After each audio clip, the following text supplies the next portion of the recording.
एक ही झटके में वनराज को याद आ गई अपनी सारी करतूतें। नमस्कार दोस्तों, स्वागत है आपका आपके अपने चैनल हंग्री स्पिरिट्स में। हंग्री स्पिरिट्स देख रहे सारे दर्शकों का मैं अंजू शर्मा दिल से स्वागत करती हूँ। वनराज शाह, जिसको हमने ज्यादातर पहले के टाइम पे कहते सुना था कि Vanraj Shah is back, Vanraj Shah is back, अब ये कर दूंगा, अब वो कर दूंगा। आज वही वनराज शाह गाड़ी के अंदर बैठ के चिल्ला रहा है, फ्रस्ट्रेट हो रहा है और चीख चीख के कह रहा है कि ये क्या हो गया मेरे साथ। यही बता रही थी ना उसकी वो चीखें जो गाड़ी के अंदर हमने सुनी, जो कमिंग अप में दिखाया गया। अब ये चीखों के अंदर क्या है, क्या है वनराज की उस लुक के अंदर जो उसने अनुपमा को दी, उस पर चर्चा करते हैं। पहले वही निवेदन, जिन्होंने अभी तक चैनल को सब्सक्राइब नहीं किया है कर लीजिए, साथ में दोस्तों बेल आइकन दबाइएगा ताकि आपको हमारे वीडियोस के नोटिफिकेशन मिलते रहें। तो दोस्तों, बहुत कोशिश हुई कि वनराज तक ये सच ना पहुंचे, बार बार वनराज का गिरना, वनराज को क्रैम्प आना, अल्टीमेटली जहां पे जो सच था वो वनराज के सामने आ गया। जो काव्या ने कहा कि बच्चा अनिरुद्ध का है, वनराज का नहीं है। अब ये सच जो है, क्योंकि आगे सीन होगा, कल एपिसोड में हम देखेंगे कि वनराज की इंटरफेरेंस तो होगी, क्योंकि तभी तो अनुपमा को पता चला कि वनराज को पता चल गया। इसलिए तो अनुपमा वनराज के पीछे पीछे आई, उसने देखा वनराज गाड़ी में रो रहा है। तो अब ये वनराज जो गाड़ी में बैठा चिल्ला रहा था, रो रहा था, उस वनराज को धोखा मिला है दोस्तों। उसके साथ किसी ने बेवफाई की है, जो अनुपमा काव्या को बता रही थी। अब ये बेवफाई शब्द वनराज के लिए नया तो नहीं है। जब तोशु ने एक एंजल के साथ बेवफाई की थी तब भी वनराज तिल मिला गया था, तब भी उसने अपने कर्मों का जो है हिसाब याद किया था, तब भी उसने अनुपमा को याद किया था कि मैंने गलत किया अनुपमा के साथ। मगर अब तो खुद के साथ बेवफाई हुई है। मैंने एक वीडियो भी बनाया था कि वनराज के कर्मा बैक आ गए हैं, मगर अब सामने से दिख रहे हैं दोस्तों। अब वनराज जो गाड़ी में चिल्ला रहा था, रो रहा था, चीख रहा था, अब उसको याद आया होगा कि अनुपमा भी ऐसे ही चीखी थी, ऐसे ही रोई थी, मगर अनुपमा ने अपने मुंह पे तकिया रख लिया था ताकि मेरी चीखें बाहर ना सुनाई दे और वनराज अपनी चीखें बाहर ना जाए, इसलिए वनराज गाड़ी के अंदर बंद हो गया। तो इन चीखों को, इन बेवफाई की चीखों को दबाना क्या होता है वो अब वनराज को पता चला।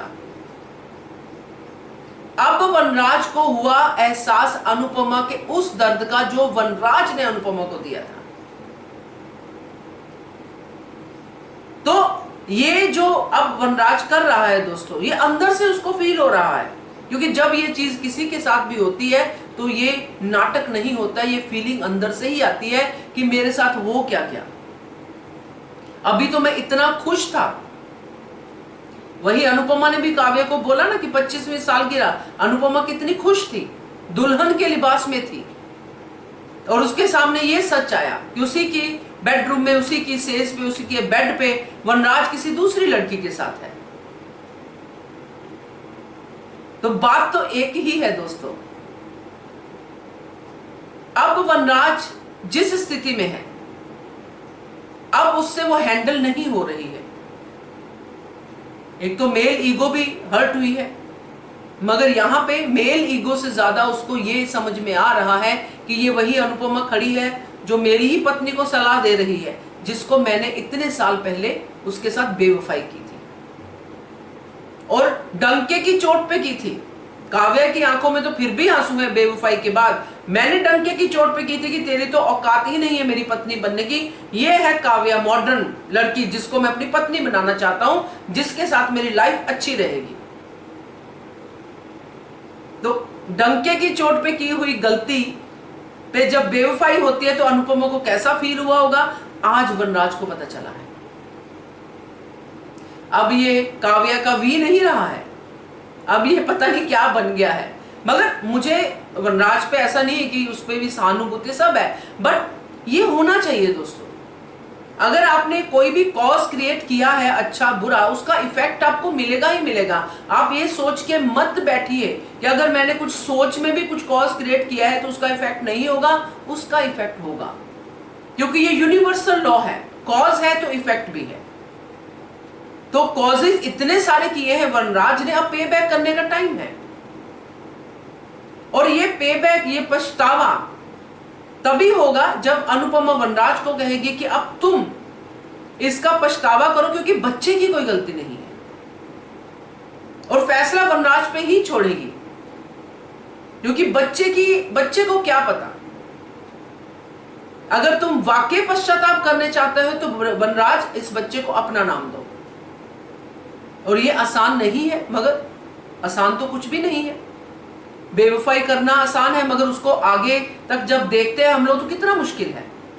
तो अनुपमा जो कहेगी सो कहेगी, क्योंकि अनुपमा बच्चों के साथ हमेशा न्याय की बात ही करती है, चाहे वो छोटी हो, चाहे वो कोई भी हो, भैरवी हो, कोई भी हो, क्योंकि बच्चों की गलती कहां होती है दोस्तों। मैं इसमें पूरी तरह से सहमत हूं, क्योंकि बच्चे बेचारे उन सब गलतियों का बोझ आगे तक लेके जाते हैं जो बड़ों ने की होती हैं।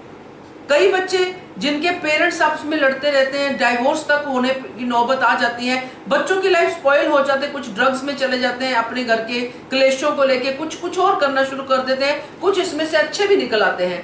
मगर ये पूरा माहौल जो पेरेंट्स ने क्रिएट किया है बच्चों के सामने, वो बच्चे पे इफेक्ट करता है। इवन जब पैदा होने से पहले भी कई औरतों की ऐसी कहानी है दोस्तों जो प्रेग्नेंट है मगर उन पे जुल्म होते हैं। तो क्या लोग ये सोचते हैं कि जो औरतों पे जुल्म करते हैं या उनको ऐसी ऐसी बातें सुनाते हैं या उनको पीटते हैं, क्या उसका असर उसके बच्चे पे नहीं होता? बकायदा होता है, क्योंकि बच्चा जब पेट में होता है तो बच्चे के अंदर जान आ रही होती है, और जिसके अंदर जान है उसके अंदर एहसास भी तो होगा।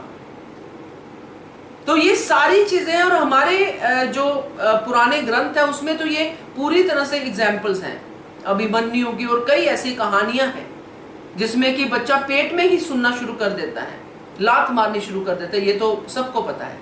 तो ये सारी चीजें, तो बच्चे का तो कसूर है नहीं।